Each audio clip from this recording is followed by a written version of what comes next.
Hola, buenos días. Pues ahora les doy la bienvenida. Hoy ya estamos a 7 de diciembre del 2024 y hoy vamos a ver el último tema de la unidad 2 de nuestro curso básico, que es el tema número 9 y el nombre de este tema es Un pueblo bajo la nueva alianza. Y con esto damos cierre a la unidad 2.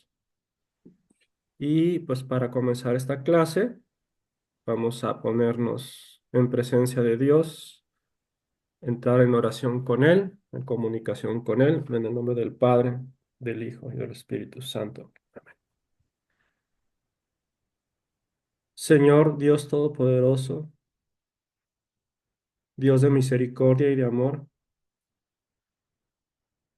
te alabamos, te glorificamos, te bendecimos, te damos gracias por este día, por el don de la vida, por el don de la lluvia. Te damos gracias porque eres un Padre amoroso, que cuidas de nosotros, que nos conoces, nos hablas por nuestro nombre. Te pedimos perdón por nuestras faltas, por las veces que te ofendemos o que ofendemos a nuestros hermanos. Con verdadero arrepentimiento te pedimos perdón y te pedimos tu gracia para que no volvamos a caer en estas situaciones de pecado. Te pedimos por todas nuestras necesidades, las ponemos en tus manos. Te pedimos por todas nuestras preocupaciones y nuestras ocupaciones, también las ponemos en tus manos. Te ofrecemos esta hora y media de clase, te la dedicamos solamente a ti, como ofrenda por todo lo que haces por nosotros. Tómala en tus manos, acéptala, lo hacemos con nuestra mejor intención. En el nombre del Padre, del Hijo y del Espíritu Santo. Bueno, déjenme aprovechar para tomarles la asistencia. Mari Carmen, Altagracia, Gladys, Patti, Mariel y Ángel, ¿verdad? ¿No me faltó nadie de mencionar? No, ¿verdad? Creo que sí. Están todos. Pues buenos días. ¿Cómo están? Bien, bien, gracias. Qué ¿No? bueno. Muy bien, gracias. Igual. Bien, Excelente. bien, gracias. Bueno, pues vamos a comenzar la clase. Voy a compartir la pantalla. Es una clase, va a ser breve y si nos da tiempo, me gustaría aprovechar para ver un tema de formación extra que a lo mejor pudiera ser de interés para ustedes, porque es un tema cortito.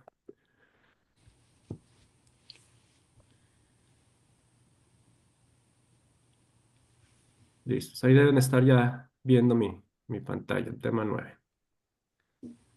Entonces les decía, el título de este tema es el último tema de la unidad 2. Ya vimos, estamos viendo la historia de la salvación. Con este terminamos esta unidad que es la historia de la salvación. Vimos la historia del pueblo de Israel. Prácticamente repasamos en pocas clases todo lo que es el Antiguo Testamento. Y hoy llegamos al culmen de esta historia de salvación, que es la plenitud de los tiempos que se cumple con Jesús, el Hijo de Dios, y con el que nace una nueva alianza. Ahora el que toma el papel del pueblo de Dios ya no es el pueblo de Israel, sino que es la iglesia. Y pues de esto es lo que vamos a hablar el día de hoy. El tema nos propone una lectura. Si alguien me ayuda ahí en sus Biblias, igual vamos a hacer dos lecturas de Biblias diferentes para que el primero que la tenga, la cita es Mateo 26, versículos del 26 al 29. Sí, aquí la tengo, la Biblia de Jerusalén. De Jerusalén. Perfecto, gracias, Ángel. Mientras estaban comiendo, tomó Jesús pan y lo bendijo. Lo partió y dándoselo a sus discípulos dijo, tomad y comed, este es mi cuerpo. Tomó luego una copa y después de dar las gracias, se la pasó diciendo, bebed de ella todos, porque esta es mi sangre de la alianza, que es derramada por muchos para perdón de los pecados.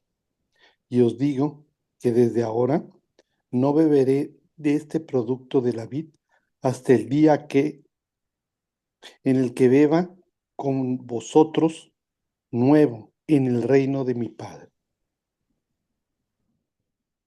Gracias, Ángel. ¿Alguien más que tenga este texto en otra Biblia?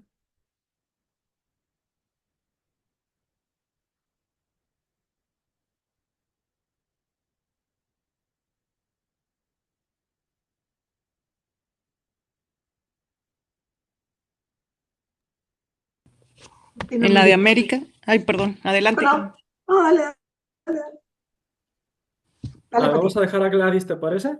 Sí. Ok. Em, Mientras comían, Jesús tomó pan, pronunció la bendición, lo partió y lo dio a sus discípulos diciendo, tomen y coman, esto es mi cuerpo. Después tomó una copa, dio gracias y se la pasó diciendo, beban todos de ella. Esto es mi sangre, la sangre de la alianza que es derramada por muchos para el perdón de los pecados.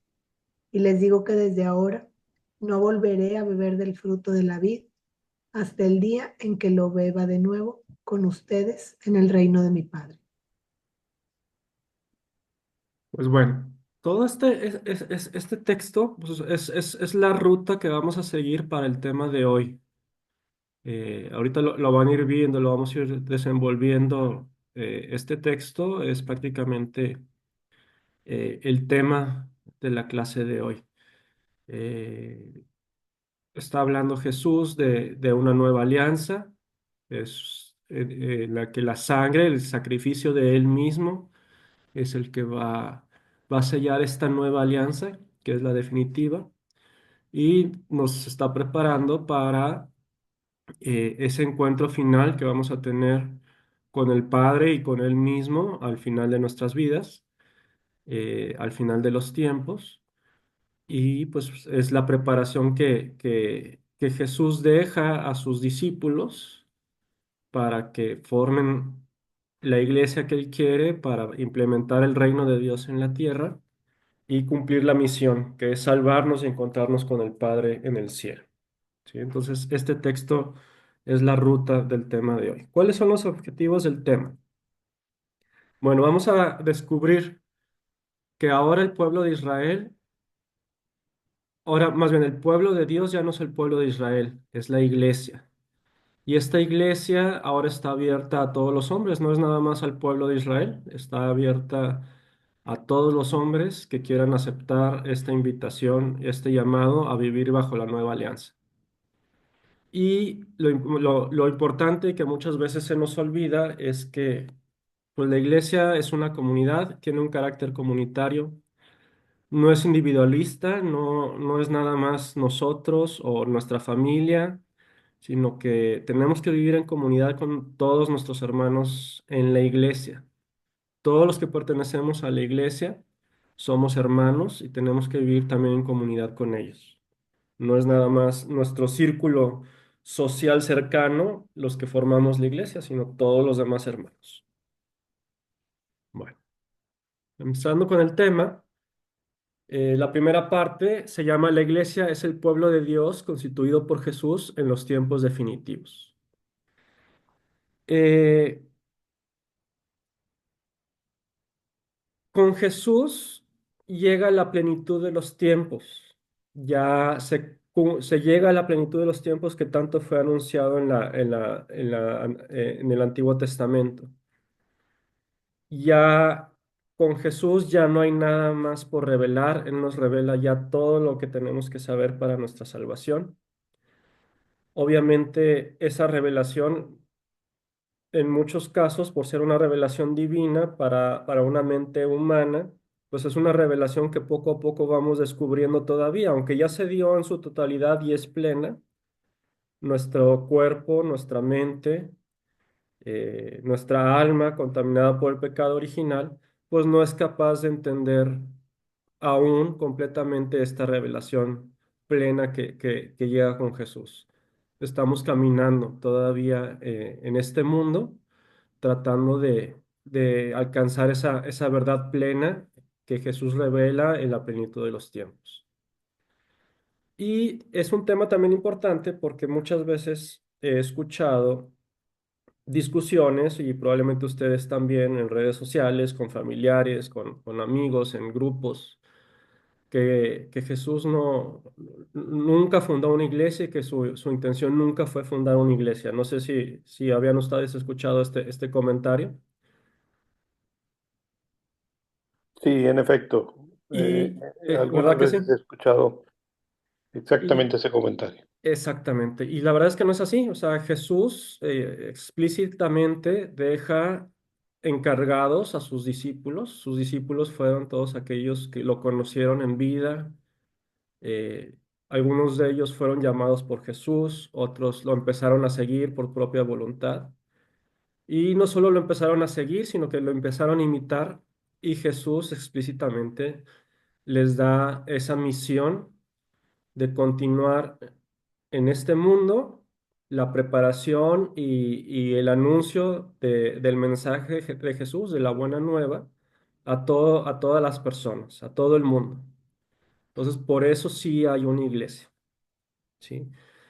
Entonces, también este tema es importante también para poder nos defender, para hacer apologética cuando por alguna situación estamos en medio de uno de estos temas de discusión de que Jesús no vino a fundar una iglesia. Sí fundó una iglesia y es la Iglesia Católica la que continúa con esta misión que Jesús dio directamente, principalmente a sus 12 apóstoles, pero en general a todos sus discípulos. Estos discípulos de él, estos apóstoles, fueron constituidos en iglesia en Cristo gracias a su misterio pascual. Lo vamos a ver también más adelante. El misterio pascual es la pasión, la muerte y la resurrección de Jesús.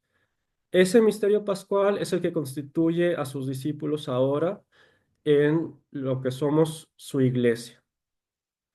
Y lo importante es que es una iglesia que ya no está, ya no es un pueblo exclusivo por descendencia sanguínea como los judíos, sino que ahora está abierto a judíos también, pero a los que no son judíos o que en aquellos tiempos se les llamaba gentiles, los que no eran judíos. Y bueno, pues vamos a ver cómo se fue desarrollando esta constitución de la iglesia. Empieza desde el Antiguo Testamento. El Antiguo Testamento va preparando esta venida de Jesús, está siendo anunciada durante todo el Antiguo Testamento. Encontramos muchos signos y tipos de lo que va a venir con Jesús en el Antiguo Testamento. Ya lo estuvimos viendo. Este Jesús, este Cristo, Cristo significa el ungido, que viene a salvar. Y como antecedente en el Antiguo Testamento tenemos una alianza que se da entre Dios y el pueblo escogido por él. Y pues ya recorrimos todo ese camino en los temas anteriores, que nos lleva a lo que vamos a ver hoy, que es esta nueva alianza que se da en la plenitud de los tiempos. ¿Cómo podemos afirmar bíblicamente que con Jesús se da la plenitud de los tiempos? Bueno, pues tenemos, si alguien me ayuda a leer en Gálatas, el capítulo 4, versículo 4, para ver qué le dice Pablo a los Gálatas.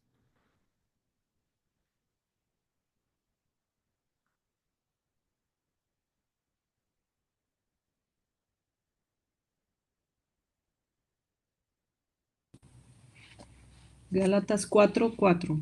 Por favor.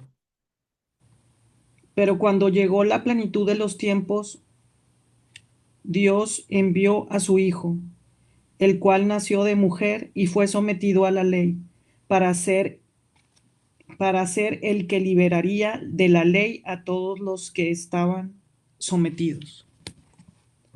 Entonces, la plenitud de los tiempos se da ya con Jesús. Al nacer Jesús se cumple esta plenitud de los tiempos. En su paso por este mundo, Jesús nos regala o llegamos a esta plenitud de los tiempos. Cuando Jesús asume, o Dios Hijo asume esta condición humana, suceden varias cosas. Primero, yo creo que es la enseñanza más importante, Jesús es un rey para nosotros, pero es un rey que viene a servir a la humanidad. Toda su vida es un ejemplo de servicio. Él, siendo Dios, viene a servirnos a nosotros los hombres. Es una cosa así que si uno la repite en voz alta suena paradójico. Dios está sirviendo a los hombres y esto se da en el momento en que Jesús se encarna. También al encarnarse, se despoja de su gloria divina, se convierte en un hombre y se hace semejante a nosotros en todo menos en el pecado. Entonces, él, como un hombre con un cuerpo humano, se hace semejante en todos menos en el pecado. Él se cansaba, le daba hambre, tenía necesidades fisiológicas, todo igual que nosotros los humanos, pero menos en el pecado. Por ejemplo, Jesús pues no se enfermaba, pues, porque la enfermedad viene a raíz de este pecado original. Entonces el cuerpo de Jesús, a pesar de ser un cuerpo humano, con necesidades y todo eso, pues por ejemplo, no se enfermaba. Así Jesús también nos rescató del mal y nos devolvió esa semejanza divina que tenemos desde que fuimos creados y que fue deformada por el pecado original. Entonces, todo esto es lo que hace Jesús en nosotros, en nuestra humanidad, por el simple hecho, tan simple, así, ni que fuera tan simple,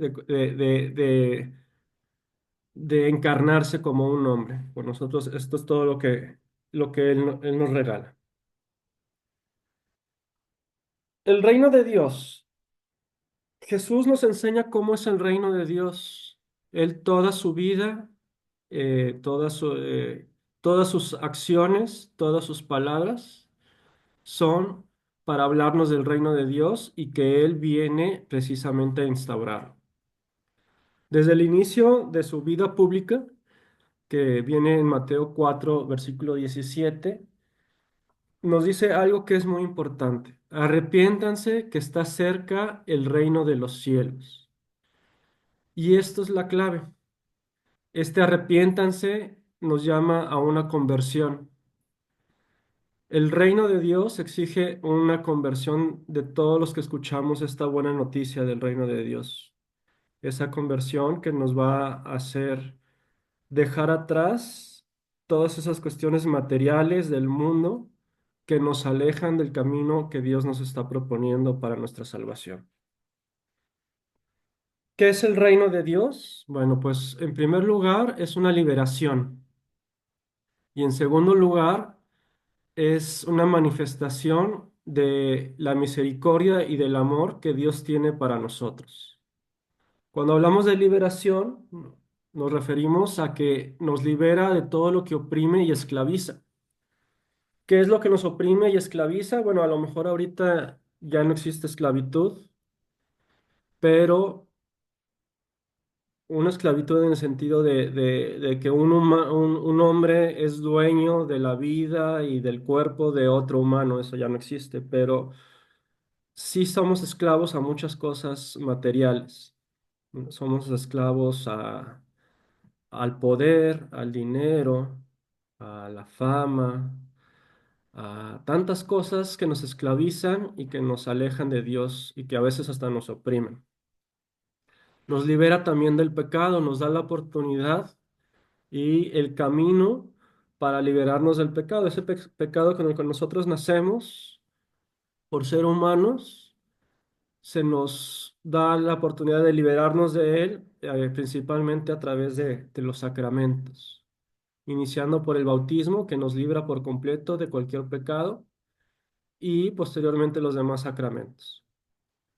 Y también nos muestra ese rostro misericordioso de Dios, ese Dios que a veces pudiera parecer, leyendo el Antiguo Testamento, como un Dios eh, con, con deseos de castigar la infidelidad y tantas cosas que ya vimos por qué se nos presenta de esa forma. Pero ya Jesús nos viene a mostrar el verdadero rostro de Dios, ese rostro misericordioso, que nos pide vivir en la santidad, en la unidad y el amor. La santidad pues se logra cumpliendo la voluntad de Él, así es como podemos ser santos. La santidad no es un superpoder que nada más tienen solo algunas personas. Hay personas que llevan esta santidad a un grado sobresaliente y por eso la iglesia los nombra santos, pero la santidad está al alcance de todos nosotros, no es algo extraordinario, simplemente siguiendo la voluntad de Dios podemos vivir en santidad. Nos invita a vivir en unidad, a no estar separados, a entender que somos una comunidad y principalmente en el amor, ese amor que se refleja en nuestra caridad hacia los demás, no necesariamente nada más en nuestro círculo íntimo, en nuestro círculo familiar, sino a todos los hombres. Una persona que acepta este llamado de Dios, pues va a luchar siempre por la verdad y la justicia, la solidaridad y la fraternidad. Jesús, como ya les decía en la introducción del tema, reúne un grupo de discípulos y estos discípulos, que algunos fueron llamados y otros lo empezaron a seguir por voluntad propia, no solamente lo seguían, sino que aprendieron a vivir como Él. Veían todo lo que Él hacía, lo que Él decía, y entonces ellos aprendieron a hacer y decir lo que Él hacía. Este grupo es lo que después formará lo que es la iglesia el día de hoy. ¿Quiénes son los destinatarios del reino de Dios? Este reino de Dios, Jesús también es muy claro en decirlo, está, está, se le da en primer lugar a los judíos, pero desgraciadamente muchos judíos, por sus dirigentes, no aceptaron y siguen sin aceptar este llamado al reino de Dios. Y es por eso también que después, al ser rechazado este mensaje por los judíos, se abre también a todos los demás que no son judíos, es decir, los gentiles. Todos los que no son judíos, los gentiles, también están llamados a recibir y entrar a este reino de Dios. Y lo dice claramente las Escrituras en Mateo 21, capítulo 21, versículo 43 y siguiente. Por eso les digo que a ustedes les quitarán el reino de Dios y se lo darán a un pueblo que produzca más frutos. El que tropiece con esa piedra será trizas, al que le caiga encima lo aplastará. Así le dice Jesús a los judíos. Y es así como surge la iglesia de Cristo. Es una iglesia que está cimentada en la fe de Pedro como el primer papa, la primera cabeza de esta iglesia, también nombrada directamente por Cristo, nombrado directamente por Cristo como cabeza y piedra de esta iglesia y los demás apóstoles. Por eso nosotros somos la iglesia católica, apostólica y romana. Esa parte apostólica es que somos directamente nuestra iglesia, forma una línea directa a través de sus papas, de los papas que ha tenido la iglesia directamente con Pedro. El misterio pascual, lo que les comentaba, que todos estos discípulos de Jesús son constituidos como miembros de esta iglesia con la misión de llevar esta buena nueva a través del misterio pascual. En el Antiguo Testamento, esas primeras alianzas se sellaban con un sacrificio de un cordero recién nacido y sin defectos, que era sacrificado y ese cordero con su sangre y su cuerpo era el que simbolizaba esa alianza.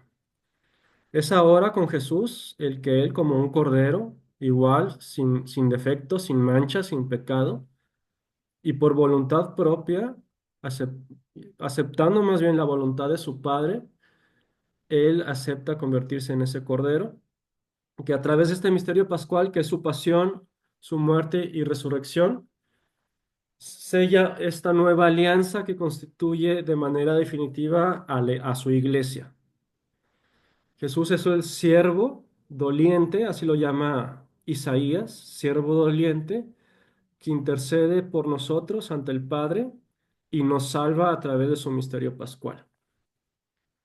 Entonces, Cristo es Jesús, Cristo es la salvación para todo ser humano, para toda la humanidad.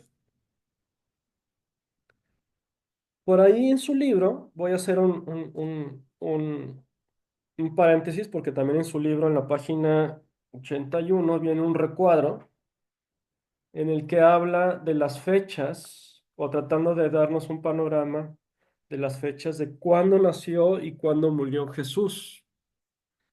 Entonces, no tenemos certeza histórica de las fechas en las que Jesús nació y murió, pero en base a evidencias históricas podemos más o menos determinar cuándo sucedió esto.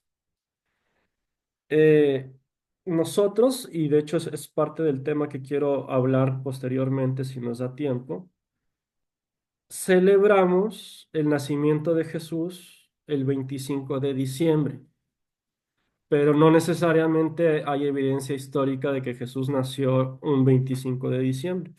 La razón de que celebramos el nacimiento de Jesús en esta fecha es porque esa fecha, de hecho no sé si ya se los había dicho, pero se celebraba una fiesta al dios Sol.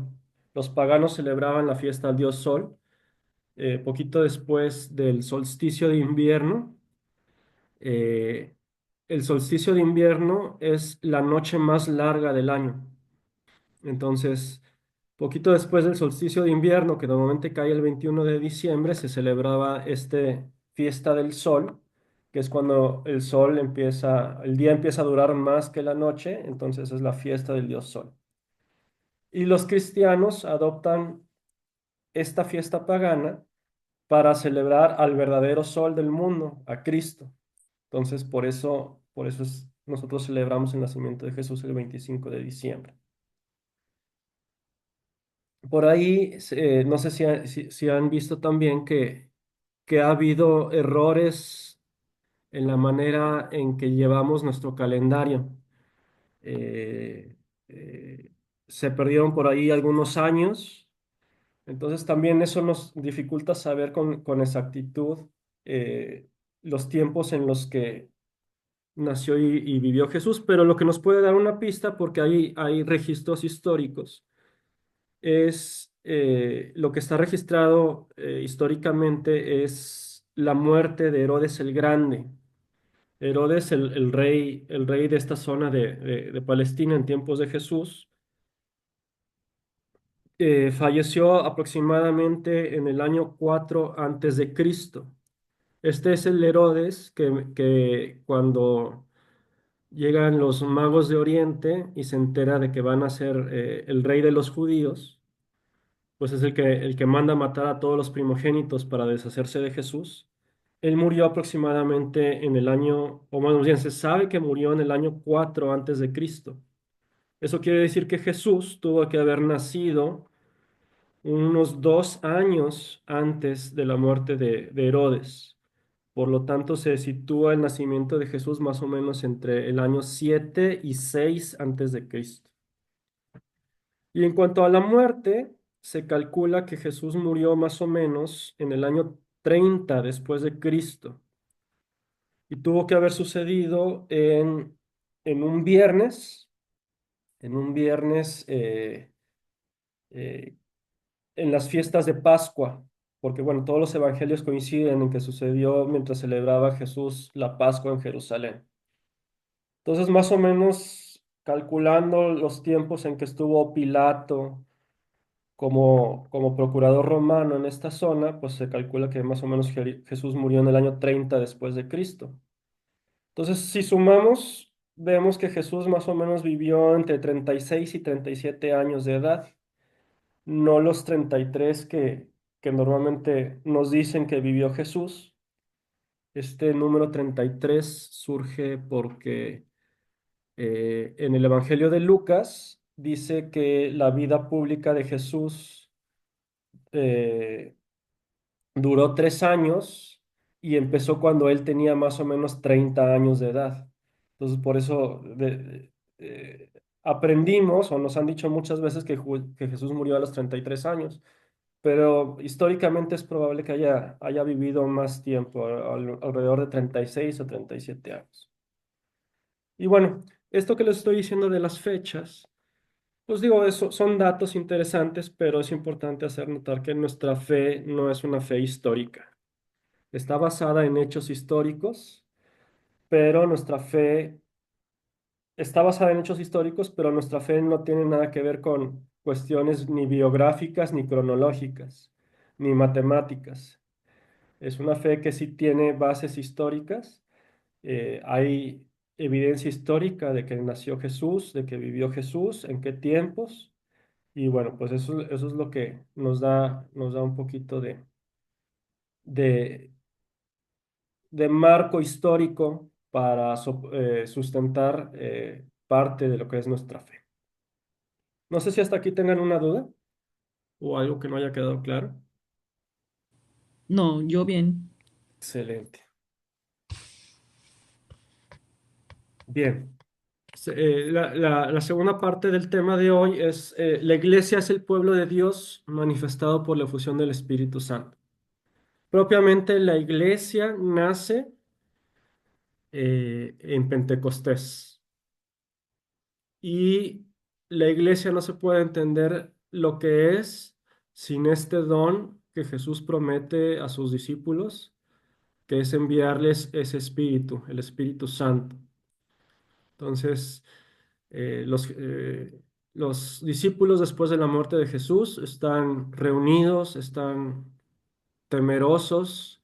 Ya Jesús resucitado se les presentó, lo vieron, estuvieron con él, lo vieron ascender al cielo, pero siguen asustados y preocupados por la persecución. Si a su maestro lo asesinaron y lo mataron, pues ellos están sujetos también a sufrir este mismo destino que su maestro.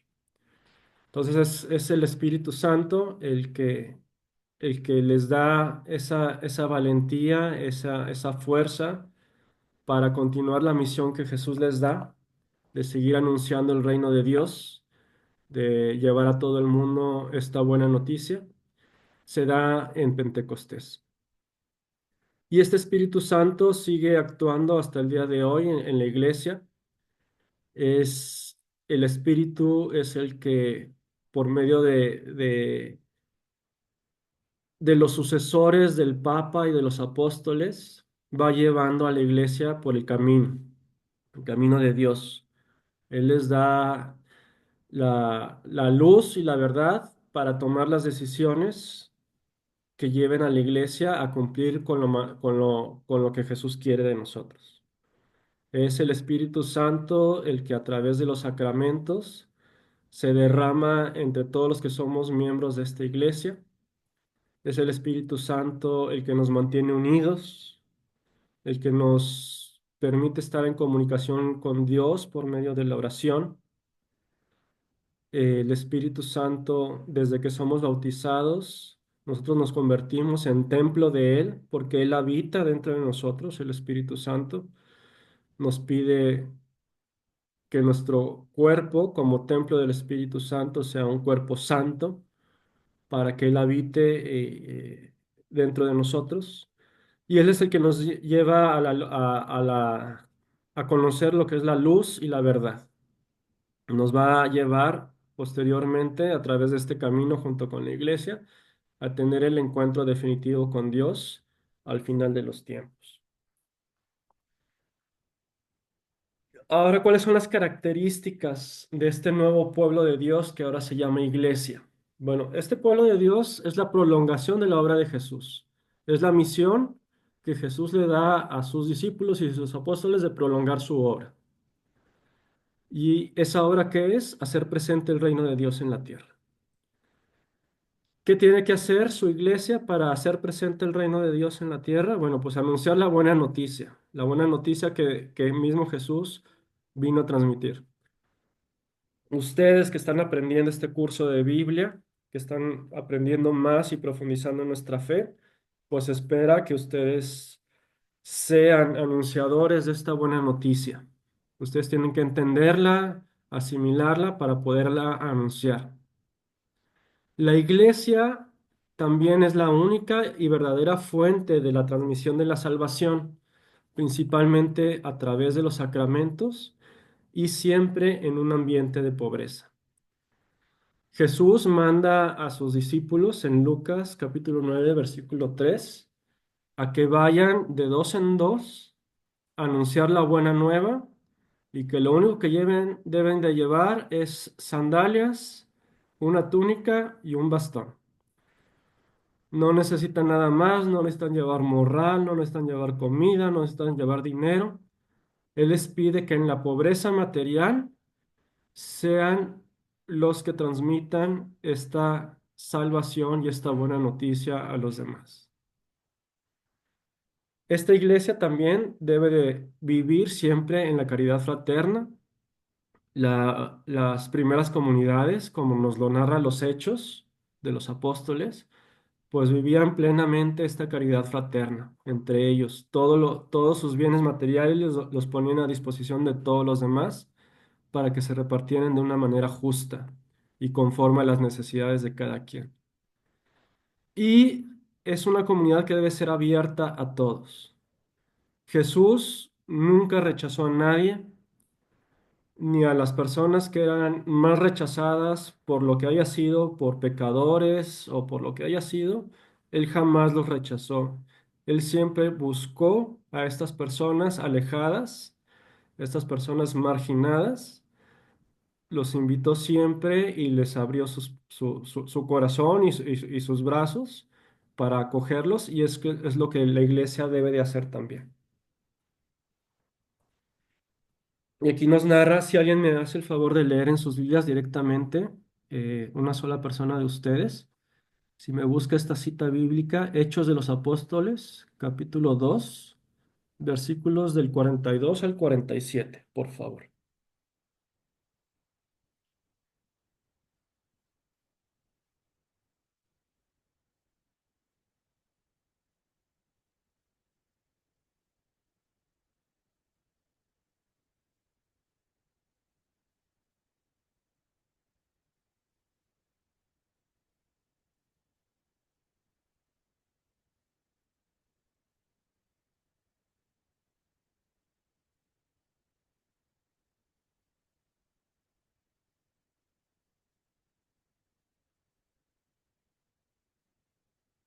El primero que tenga el texto, si me ayuda, por favor, a leerlo.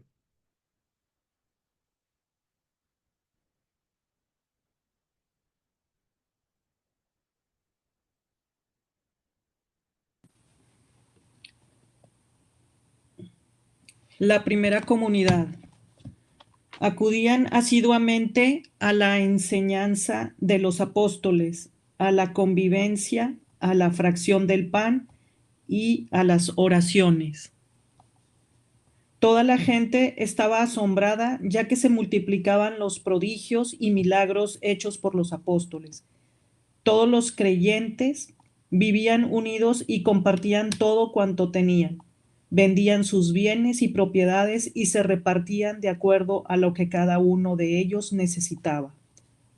Acudían diariamente al templo con mucho entusiasmo y con un mismo espíritu y compartían el pan en sus casas comiendo con alegría y sencillez. Alababan a Dios y gozaban de la simpatía de todo el pueblo, y el Señor cada día integraba a la comunidad a los que habían de salvarse. Muchas gracias, Pati. Qué ¿Qué palabras o qué actitudes podríamos rescatar de este texto que nos den un indicativo de cómo era esta primera comunidad? Muy compartidos. Sí. Daban todo, vendían todo para compartirlo con los demás. ¿Qué tan dispuestos estamos hoy en día? ¿Qué tan cerca o qué tan lejos y qué tan dispuestos estamos hoy en día a ser como esta primera comunidad? Bien lejos. No, pues ahorita todo el mundo y todo lo que dicen las redes y todos, tú primero, tú sé tú primero, tú estate bien, tú primero lo tuyo, tú fíjate por lo tuyo. Y pues no, nadie dice comparte. Sí. No es fácil, ¿verdad? Pero bueno, lo que yo quiero es que entendamos que bueno, vivimos en un mundo material y no podemos dejar de vivir concretamente sin el dinero. El dinero es importante, es necesario, pero muchas veces lo que Dios nos pide no es despojarnos necesariamente de nuestros bienes materiales. Tenemos todos tenemos todavía mucho que dar también, principalmente de los dones, de las virtudes, de las características positivas que Dios nos ha regalado a cada uno de nosotros. Todos, sin excepción, tenemos algún don, alguna virtud,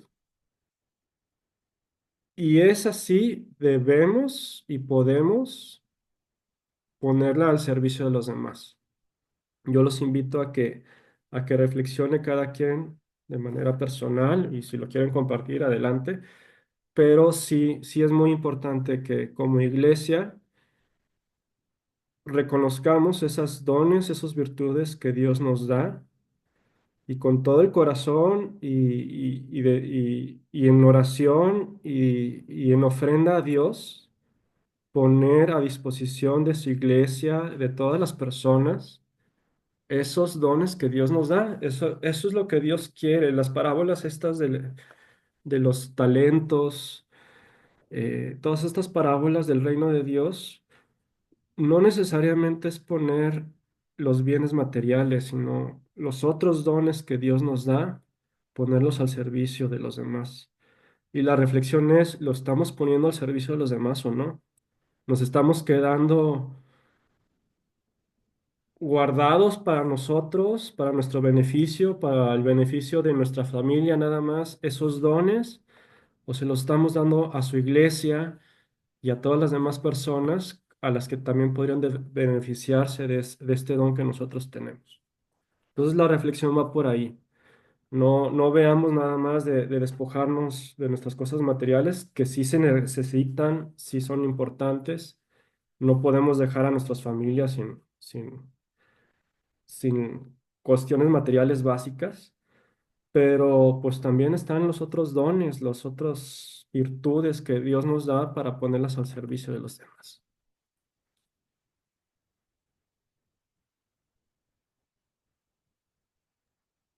Perdón, Sí, hay una palabra muy, muy importante que es humildad. Y mi percepción, en alguna ocasión o muchas veces la confundimos con pobreza. No significa andar descalzos o andar con guarachitos o vivir de cierta manera, sin comodidad. No sé exactamente qué es las palabras, pero sí es humildad de espíritu, de aceptación, de, como dice usted, eh, manejar y proporcionar y dar de lo que cada uno tiene como un don, exactamente. No es dar lo que nos sobra, es dar de lo que tenemos, no es dar lo que ya no utilizamos. sino parte de lo que es de nosotros, pero aceptarlo con humildad. Es obedecer, es aceptar. No sé si me expreso. Ujú, sí, claro. Sí, sí, sí. Un ejemplo de humildad y de pobreza, porque de ambas es Jesús en su vida pública, fue para nosotros un ejemplo de humildad y pobreza. Humildad porque siempre obedeció la voluntad de su Padre en todo momento. Humildad porque se puso al servicio de los humanos siendo un Dios. Y pues siempre, pues él desde que nació en la pobreza. Es despojarse, es no ser esclavo de las cosas materiales. Esa pobreza que Dios nos pide es no ser esclavo de las cosas materiales. Si las tenemos porque Dios quiere que las tengamos, pues qué bueno ponerlas al provecho, a compartirlas con los demás, pero también cuando Dios nos quite esas cuestiones materiales que nos dan alegría y nos dan comodidad, pues también aceptarlo con humildad y sin mayor problema, sabiendo de que Dios nos da y Dios nos quita, ¿verdad? Y atrás de eso hay un plan de salvación para nosotros.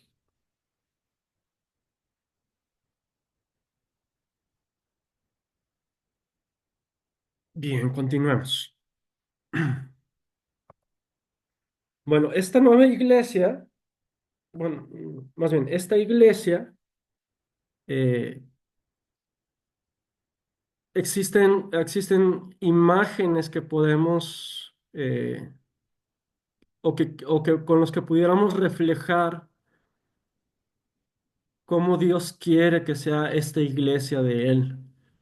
Entonces, hay imágenes que por la misma palabra nos pueden decir qué es lo que se espera. Por ejemplo, cuando nos dice que esta iglesia es un pueblo, el nuevo Israel de Dios, bueno, pues nos imaginamos a una comunidad unida, que vive en comunidad, que vive en paz, que acepta, que está abierta a todo el mundo. Cuando nos dicen que la iglesia es un cuerpo, en el que todos los miembros son necesarios, que lo menciona también Pablo en sus cartas. Bueno, pues, ¿qué es lo que quiere decir esta imagen? En el que nuestra cabeza es Jesús y todos dentro de esta iglesia tenemos una función. Somos células que tienen que realizar una función.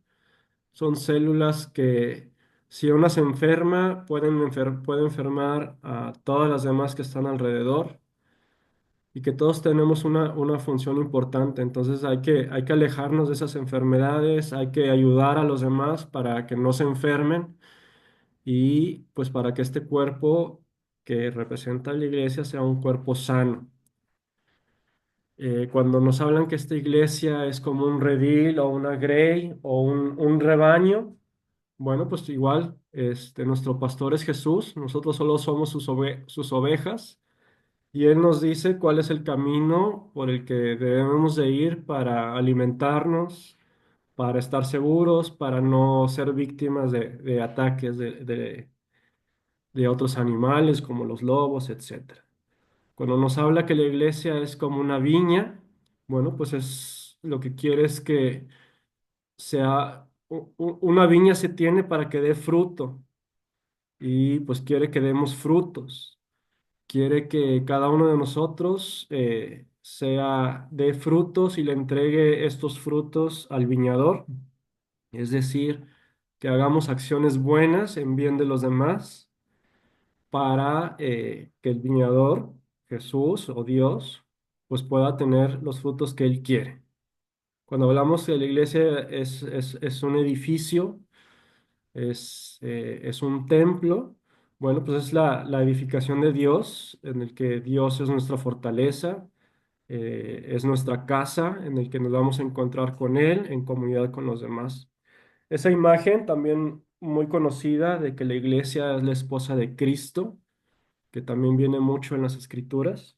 Bueno, pues es tal cual, es el encuentro amoroso entre nosotros, iglesia, que representamos a la esposa, el encuentro amoroso con el esposo, con el novio, que es Jesús y que se va a dar al final de los tiempos. Entonces, estas imágenes de la iglesia pues tienen un significado y nos hacen ver de otra manera qué es lo que espera Dios y Jesús, que usó mucho estas parábolas para representar a lo que Él quiere y espera de nosotros como iglesia.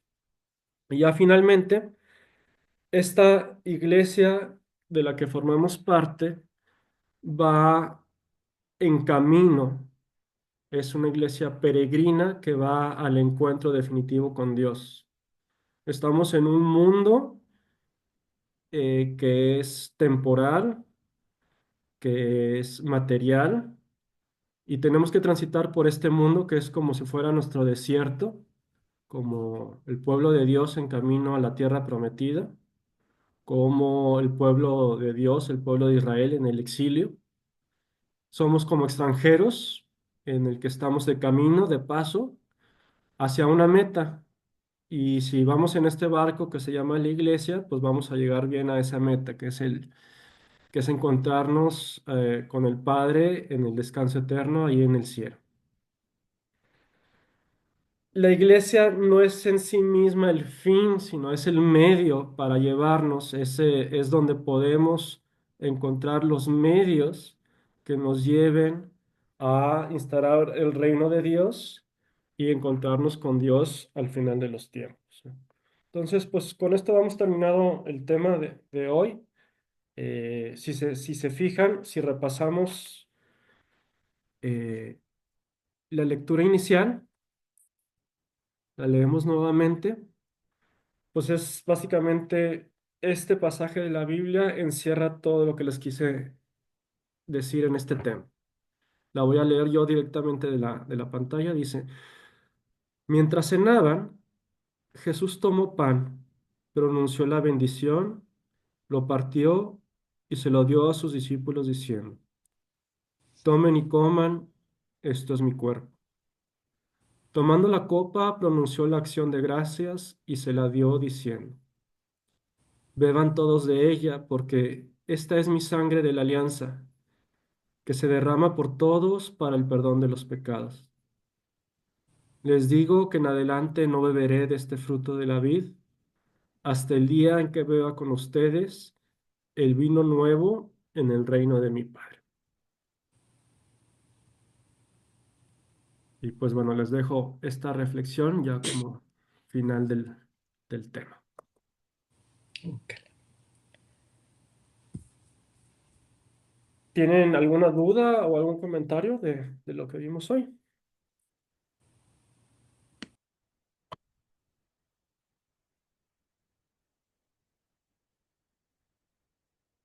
Bueno, quedaron muy callados. No, todo muy bien. A ver, Claro y preciso. Sí, bastante, bastante. Claro. se me fue Ángel, ¿verdad? Ya no lo veo, Ángel. A ver si no tuvo algún problema. En fin. Bueno, quería, si están ustedes de acuerdo, no sé si sea un tema que ya conocen o no, hablar un poquito con ustedes de lo que es el año litúrgico. Eh, Han de saber que estamos ya ahorita en un periodo que se le conoce como Adviento. ¿Sí, verdad? Todos sabemos qué es el Adviento. Sí.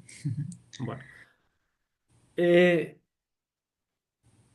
en la iglesia tenemos un año litúrgico que precisamente comienza el primer domingo de Adviento, es decir, el domingo pasado iniciamos un nuevo año litúrgico. Y cada año litúrgico tiene una fiesta principal. ¿Cuál es la fiesta principal de nuestro año litúrgico? ¿Alguien sabe?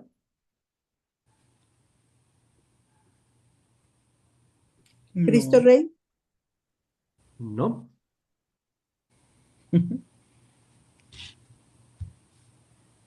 La fiesta principal de nuestro año litúrgico es la Pascua.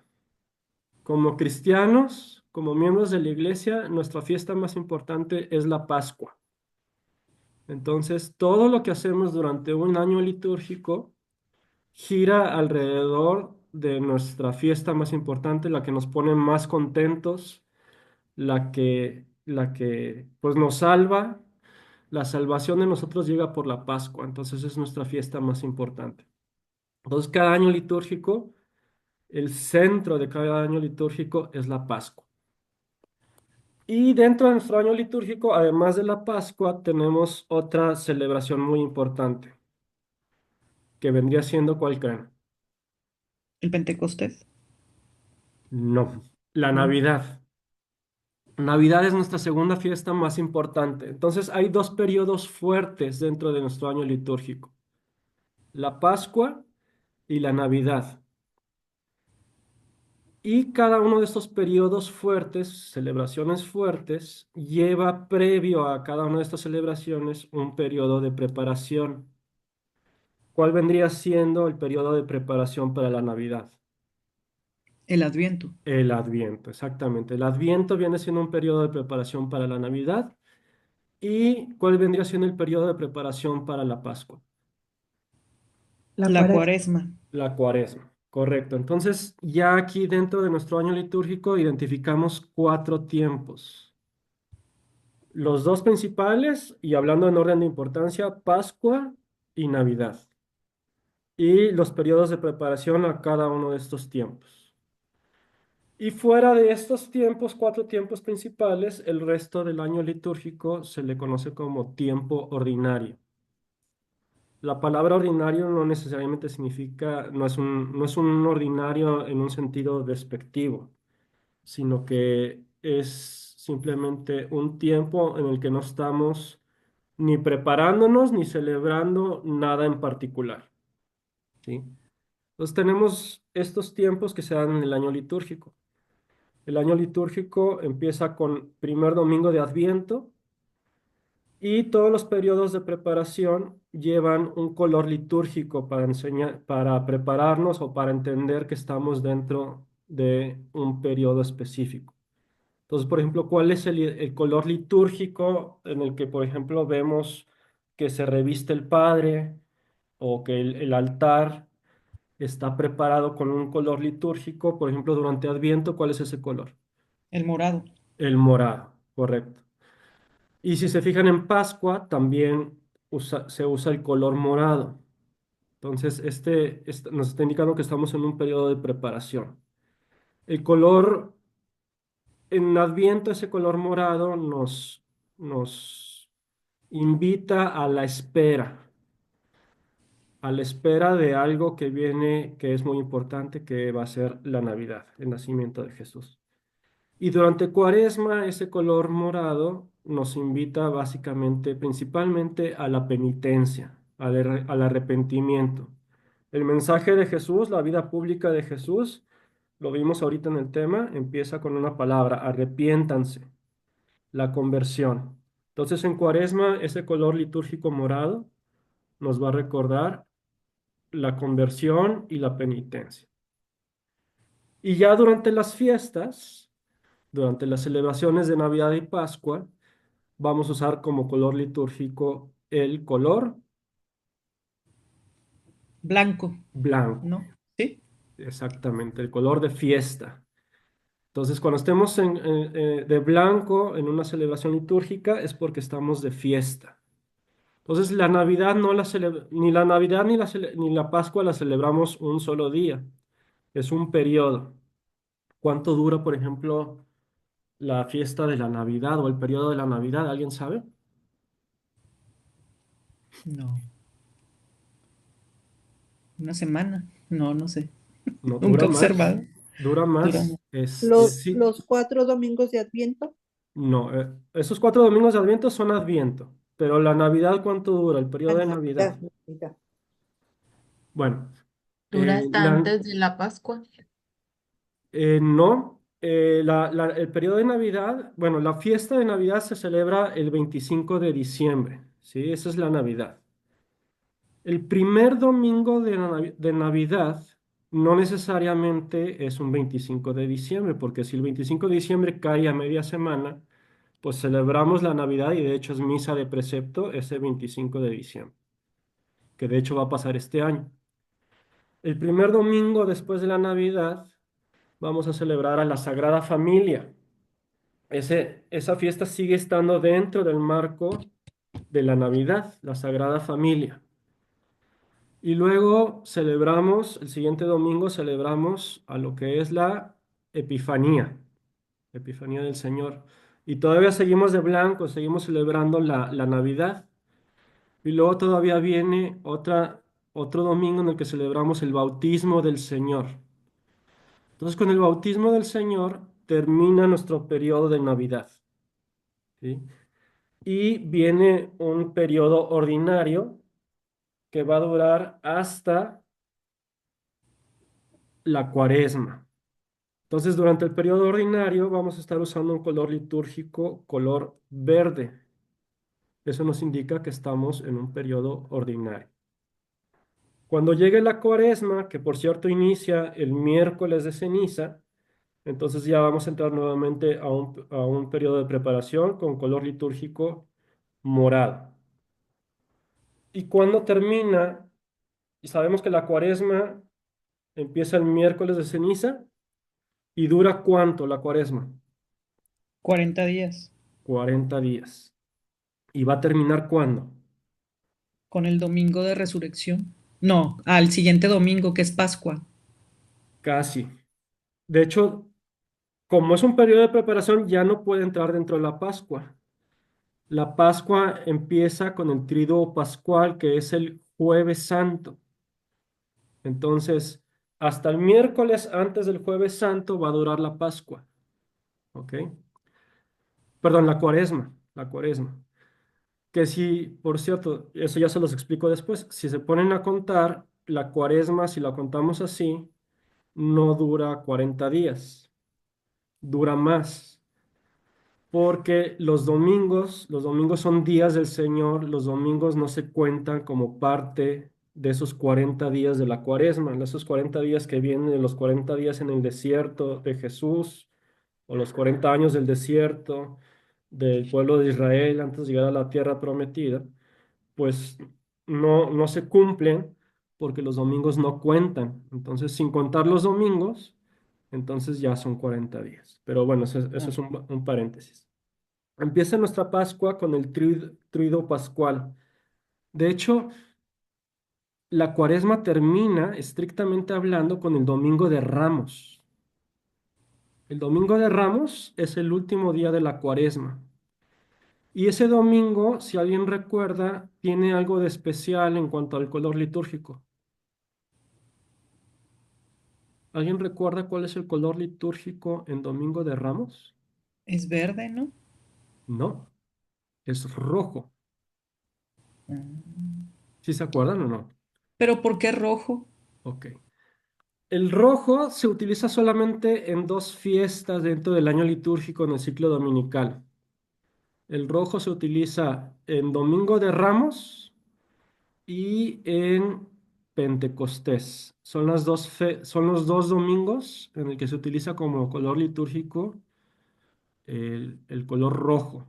El Domingo de Ramos todavía se cuenta dentro de la Cuaresma y Pentecostés todavía se cuenta dentro, de hecho es el último domingo de la Pascua, del tiempo de Pascua.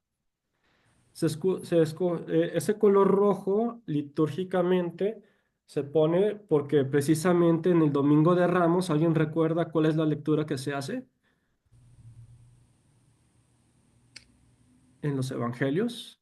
Pues no me sé de qué evangelio es, pero es cuando Jesús entra a, a Jerusalén.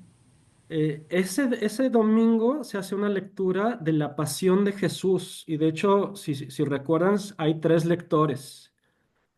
Hay uno el sacerdote que habla las palabras de Jesús, uno que es el narrador y otro que es el pueblo. Y eso se hace precisamente en el Domingo de Ramos. Entonces, por ser el día en el que se hace la narración de la pasión de Jesús, se utiliza el color rojo. Y en Pentecostés, que es el final de la Pascua, ahí se usa también, pero por el Espíritu Santo, los dones del Espíritu Santo, esa flama, ¿sí? Bueno, ya me metí. Pascua comienza desde el lunes después del Domingo de Ramos, que es el primer lunes de Pascua, y termina en Pentecostés. Son 50 días que dura la Pascua y el color litúrgico, por estar en fiesta, es el color blanco. ¿Ok? Entonces, les resumo un poquito lo que les acabo de explicar. Año litúrgico. Centro del año litúrgico, ¿cuál es? ¿Qué fiesta? La La cuaresma Pascua. primero, la Pascua, perdón, La Pascua. y, y segundo, la Navidad. Correcto. Tenemos dentro de ese año litúrgico dos fiestas importantes. La más importante para un cristiano es la Pascua. Y la segunda periodo de fiesta es la Navidad. ¿Color litúrgico de estas fiestas? La preparación es morado, de los dos, de Correcto. Adviento y de Cuaresma. Y cuando estamos en fiesta, el color litúrgico es Blanco. Blanco. blanco. Y luego, cada periodo litúrgico de fiesta tiene un periodo de preparación, que ya bien dijiste, Pati, es Adviento para Navidad y Cuaresma para Pascua. Color litúrgico, morado. Morado. ¿Y el resto del año, cómo se llama? Ordinario, tiempo Tiempo ordinario. Ordinario, color litúrgico, Verde. verde. Ok. ¿Año litúrgico empieza cuándo?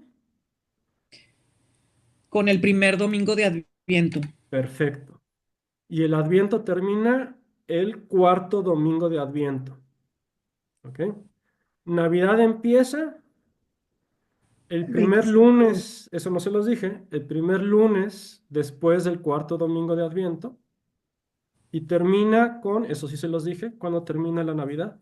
el bautismo del Señor. El La bautismo fiesta del del Señor. bautismo. Ahí termina la Navidad. Viene un periodo ordinario que termina cuando empieza la Cuaresma, que empieza ¿qué día? Miércoles de ceniza. Ceniza. Y termina El domingo de Domingo de Ramos. Ramos. Domingo de Ramos. Pascua empieza el primer lunes después del Domingo de Ramos y termina ¿cuándo? Pentecostés. Pascua en Con Pentecostés. 50 días después. ¿Sí? Y luego viene otro periodo ordinario y la última fiesta del periodo ordinario, ¿alguien sabe cuál es? La de Cristo Rey. Cristo Rey. Con Cristo Rey termina el año litúrgico. ¿Sí?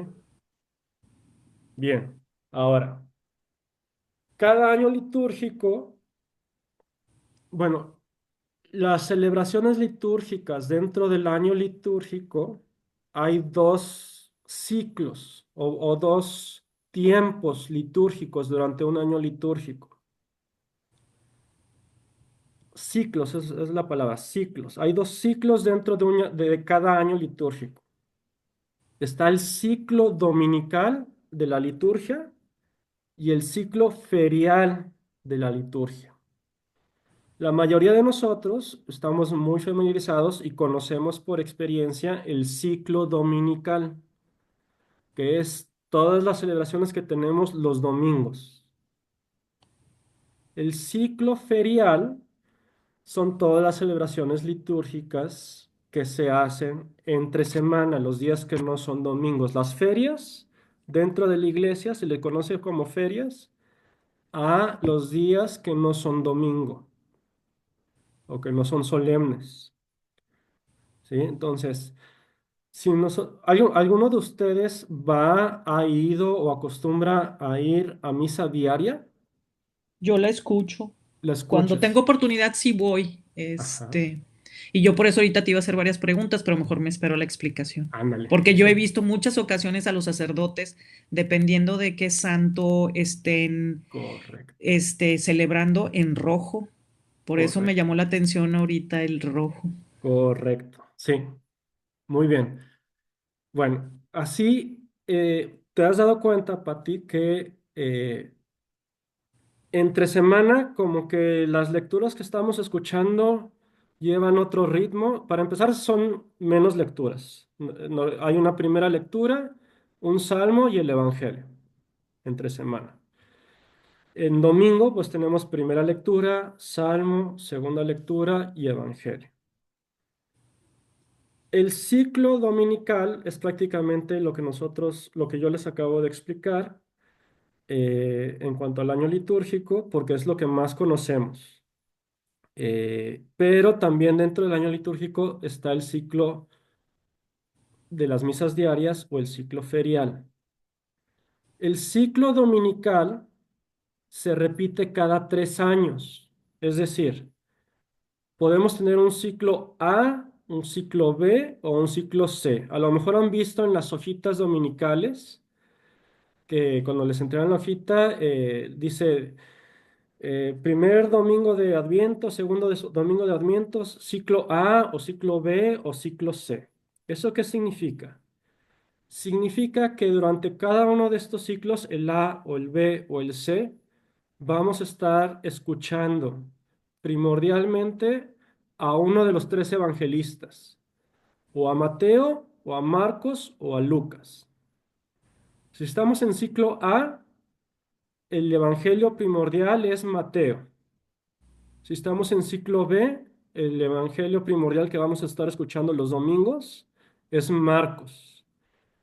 Y si estamos en ciclo C, es Lucas. ¿Sí? Entonces, de repente se van a dar cuenta que escuchamos mucho a Lucas. Ahorita, por ejemplo, estamos en ciclo C.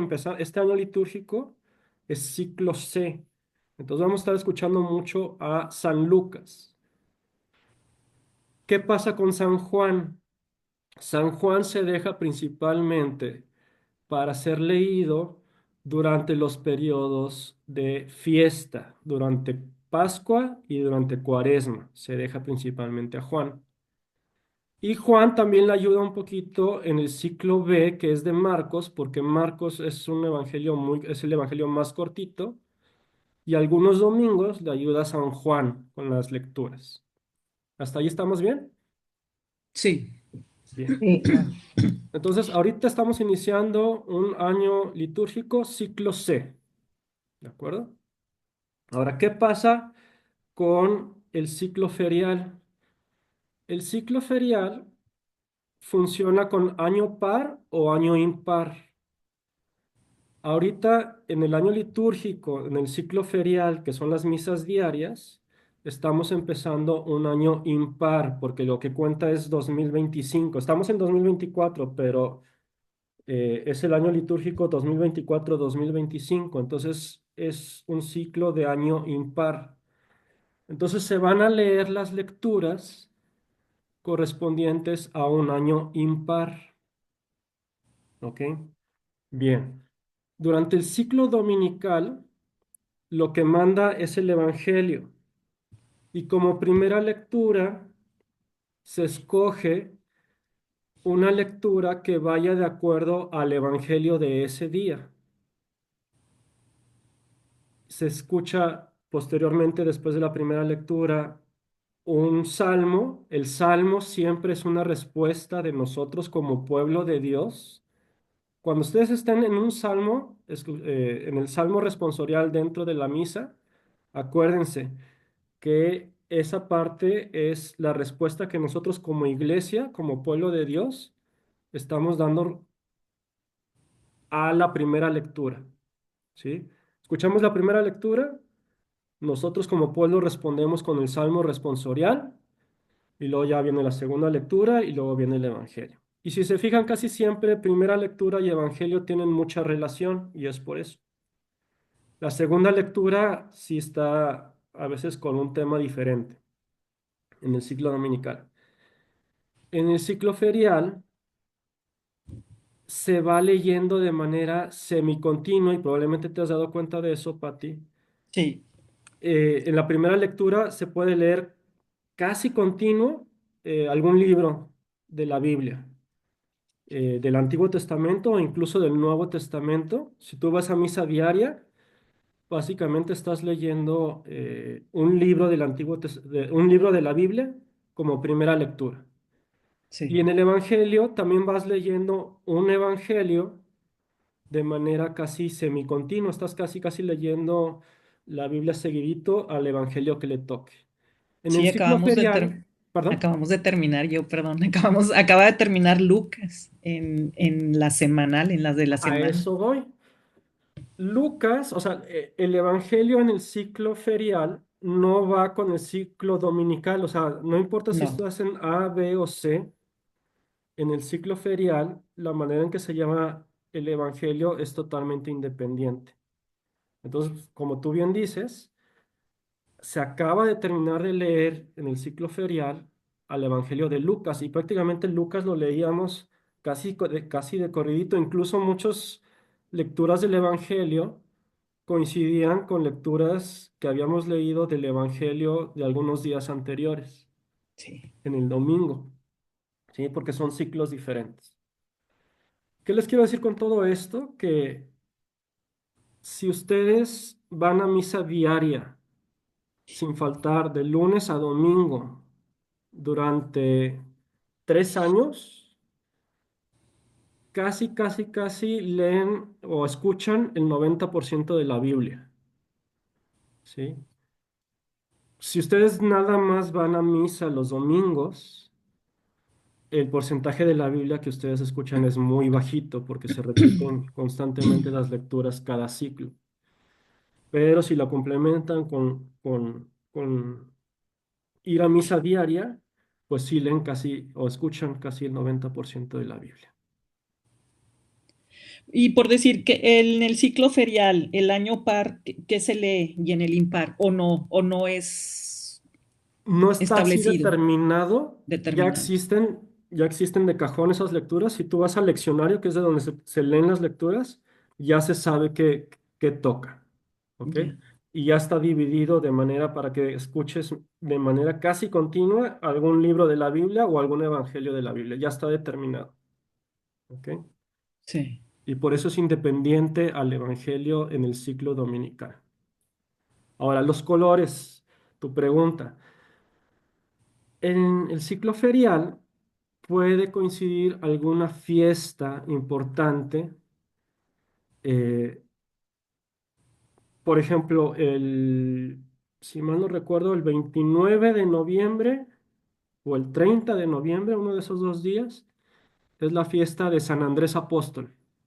Ujú. Entonces, si en el ciclo ferial cae la fiesta de San Andrés Apóstol, entonces ese día se leen las lecturas de la fiesta de San Andrés Apóstol. Y se hace el color, se toma el color litúrgico correspondiente.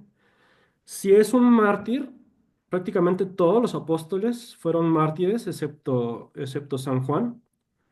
Si es un mártir, el color litúrgico va a ser rojo, porque es un Sí, mártir.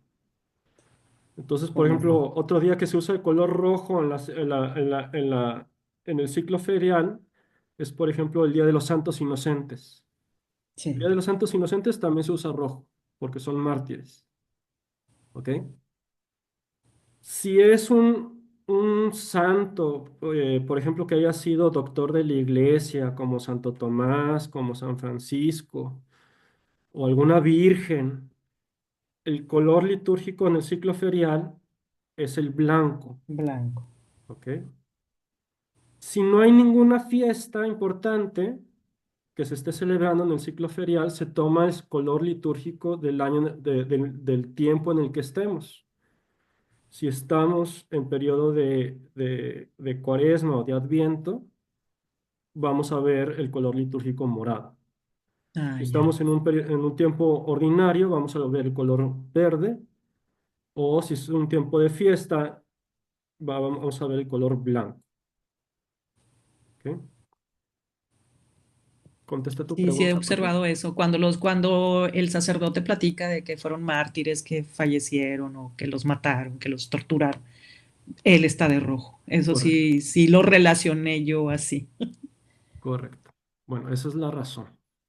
¿Ok? Entonces, consideré importante darles este tema primero, porque estamos empezando un año litúrgico. Y segundo, porque este tema era un poquito corto. Entonces, esta parte del año litúrgico y de cuestiones de liturgia no es parte del curso, pero a mí es un tema que me gusta mucho y creo que es importante que nosotros como participantes de misas entendamos el porqué de las cosas. Sí, o sea, no son caprichos, no son, o sea, todo lleva ya está planeado, digámoslo así, y está planeado cuando veíamos el tiempo cairológico de nuestra salvación, pues estos ciclos de nuestra salvación nos van ayudando, estos tiempos litúrgicos nos van a ir ayudando en nuestra salvación, en nuestra historia personal de salvación, nos van llevando por un camino de salvación. ¿Ok? Esa es la razón por la que se estructuran las celebraciones de esa forma.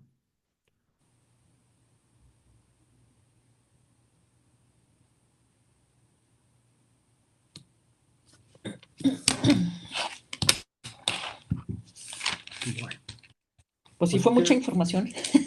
sí, yo sé que es mucha información, yo sé que es mucha información. A ver si la digerimos bien.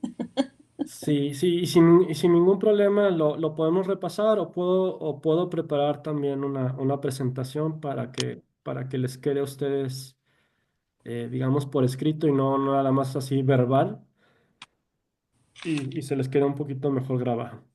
Me dolió la mano de escribir tan rápido. Oye, sí, Yo la también taquigrafía se me La olvidó. taquigrafía, lástima que no sabía cómo. tomé La notas también, taquigrafía. sí, sí, muy interesante, muy interesante. Pregunta, en la misa dominical, en cualquier iglesia, no sé, San Jorge, de la Virgen, del Carmen, en fin, ese día es el mismo evangelio. Muy buena pregunta. Sí, incluso en otros países, ¿sí? En otros países todos leemos las mismas lecturas, exactamente las mismas. Porque entre semana no, ¿eh? Por decir, a veces escucho la de España y a veces nosotros tenemos aquí un santo que ellos Exacto, no tienen. exacto. Entonces sí, sí he visto acá rojo, o sea, cuando voy a la iglesia ahí en Santa Engracia y allá la misa fue verde, o sea, sí, Exacto. sí. Eso es muy cierto, porque, por ejemplo, para ejemplificar esto que tú estás diciendo, San Juan Diego, para nosotros aquí en México es San Juan Diego. Y aunque en otros países puedan conocer quién es San Juan Diego, para ellos, si cae en el periodo ferial entre semana, pues lo pueden, el sacerdote ahí tiene la libertad de decir, o el obispo tiene la libertad de decir, bueno, aquí en mi parroquia o en mi diócesis vamos a celebrar a Juan Diego o no. Aquí en México no, aquí en México es obligatorio San Juan Diego en el día que cae San Juan Diego. ¿Ok? Sí. Igual para España puede haber, por ejemplo, quisiera pensar, estoy hablando sin saber, pero por ejemplo San Ignacio de Loyola, pues a lo mejor en otros países cuando cae San Ignacio de Loyola no es tan importante como en España. Entonces en España a lo mejor ahí sí se celebra San Ignacio de Loyola y en otros países no necesariamente. Eso ya se puede adaptar a cada diócesis o a cada parroquia incluso. Ahora, otra pregunta. En cada iglesia el domingo se lee el mismo evangelio, pero después el sacerdote da una explicación equivalente a, él puede interpretarlo según la situación o la ocasión o con... Sí, la homilía está preparada única y exclusivamente por el sacerdote, por el que preside. Y él la puede hacer en el sentido que él guste. No hay ninguna prescripción que le diga hacia dónde dirigir la homilía. Eh, Probablemente les ha tocado alguna celebración en el que casi siempre la homilía es alrededor del Evangelio, pero de repente algún padre puede hacer la homilía alrededor de alguna de las otras lecturas. Sí. Y eso es totalmente decisión del padre. Ahora, quiero decirles también aquí, aprovechar, que creo que también ya lo he mencionado. Nosotros seguimos el misal romano, pero hay otros misales también católicos que no necesariamente siguen el misal romano. Por ejemplo, los coptos. Hay otros católicos que no son romanos, también aquí en México. Ahorita se me olvidó el nombre, que tienen celebraciones aquí en México, que siguen siendo católicos, pero llevan otro ritual que no es el ritual romano y siguen siendo católicos. Entonces, nosotros, la mayoría de los países en Europa y de América, seguimos el misal romano, el ritual romano, pero hay otros rituales católicos en el mundo que siguen siendo católicos y que pueden llevar otros ritmos, ¿sí? En general no se salen del ritmo que yo les acabo de decir. Fiesta principal, Pascua, otra fiesta sumamente importante, Navidad, Adviento y Cuaresma. Eso lo seguimos todos los católicos. Pero cómo acomodamos las lecturas o las oraciones dentro de una celebración litúrgica puede cambiar si se está usando otro rito que no sea el rito romano. Yo nunca he estado en otra celebración que no sea rito romano. Incluso en Japón me ha tocado estar en misas y siguen el rito romano, porque creo que eran de jesuitas. La iglesia a la que fui era de jesuitas y se daba en español. Desconozco, o sea, nunca he ido a otro rito, pero sí sé que hay otros ritos, se los investigo, que no es el romano y que hay templos aquí en México que siguen ese rito no romano.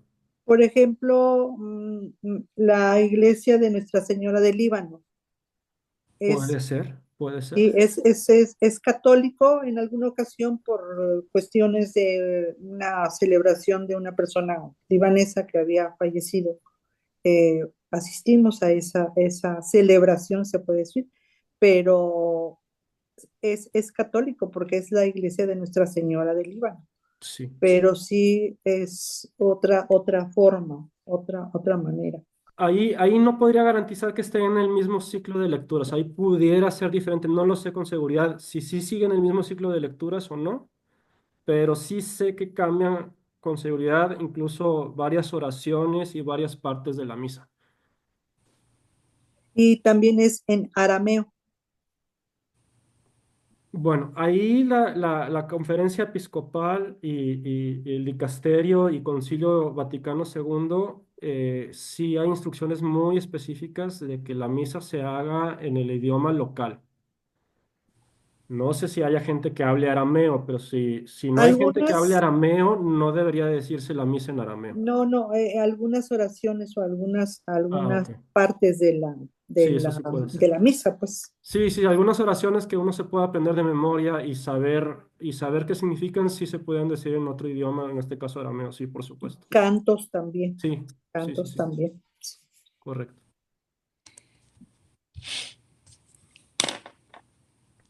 Bueno, pues ahora sí ya se nos acabó el tiempo. Pero no, si quieren que profundicemos sobre este tema o que les prepare alguna presentación ya formal de esto, sin ningún problema lo podemos hacer. En este ciclo de curso básico sí nos da tiempo de meter estos temas. Entonces, si están de acuerdo, mándenme ahí por el chat que quisieran profundizar en tal o cual tema y con mucho gusto les preparo una clase específica de lo que ustedes tengan más dudas. Pues ¿Sale? yo diría que sí, pero siempre y cuando no intervenga, te quite tiempo a ti y nos quite tiempo de nuestra curso, ¿verdad? No vaya a ser que nada más Pati quiso y nos quitó una unidad completa o así, no, pues no. Sí, sin Y luego problema, Pati. reprobemos. Sí, la verdad es que va a haber mucho tiempo, sí, en este curso básico, en los otros ya no, pero en el curso básico sí hay tiempo para meter temas adicionales al curso sin ningún problema. Y no te preocupes por mí y por mi tiempo. A mí me gusta mucho hablar de esto y con mucho gusto, si ustedes lo piden, yo busco la manera de intercalar. Sí, Y yo creo está que muy sí. padre. Y son tiempos complementarios, son conocimientos complementarios para reforzar y tener más bases. Y creo que es importante que lo sepamos todos nosotros, que vamos a misa y que pues entendemos qué es lo que está pasando.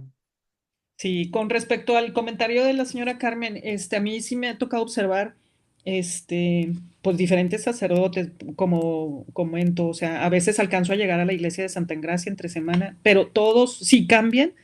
El de Santa Engracia, por decir, sí hubo, ahora que estaba carta a los Efesios y eso, que son puros consejos a Tito y eso, sí agarraba mucho de darnos la humilía, sí tomaba, se oyó muy feo, agarraba, sí tomaba de darnos mucho la humilía sobre sobre la primera lectura, pero todos van encaminados, los que yo he escuchado, hacia el amor, hacia la caridad, hacia la conversión. Todos, cosa que no sucedía cuando yo era muy joven, ¿verdad? O sea, el sacerdote se la pasaba regañándonos. Sí. En la que yo me acuerdo mucho de eso, pero ahora son todos encaminados a que, pues que procuremos ir hacia el amor, hacia la caridad y todos en su forma y en su estilo, ¿verdad? Pero sí se van hacia, casi siempre hacia el Evangelio, pero este sacerdote sí nos daba, sí me ha tocado que nos da de la primera lectura. Claro. Hablar de la gratitud, de compartir Sí, todo, tiempo, eh, situaciones, no sé, a veces hasta una palabra, tocar el hombro de una persona, eso, pues, no sé, Eh, el, anima, reanima y el se agradece. párroco, el párroco o el celebrante tiene que ser sensible a lo que está viviendo su comunidad, ¿sí? Por poner un ejemplo, pasó hace poquito y seguramente nos va a volver a pasar. De repente hay olas muy fuertes de migrantes o cuando empezó la hora de migrantes. Pues se aprovecha algo que diga el Evangelio o alguna de las lecturas para llevar un mensaje en ese sentido, ¿verdad? Porque se está adaptando a las circunstancias. O en el caso del COVID, de la pandemia, pues a veces mensajes se rescata o se le hace más énfasis a la parte de la esperanza, de calmar, de la paz, no sé, el, el, el, el celebrante como pastor de su comunidad tiene que ser sensible a la realidad que se está viviendo en ese momento. Cuando los cambios de gobierno también le aplican mucho también. de la sensibilidad de como Las católicos, votaciones. pues tomar las mejores Antes de decisiones. votar, por ejemplo, sí, sí, sí, Sí. sí, claro. Y Así es. Bueno, pues vamos a despedirnos ya.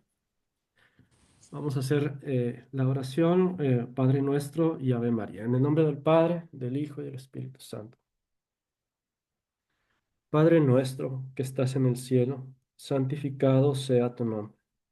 Venga a nosotros tu reino. Hágase tu voluntad en la tierra como en el cielo.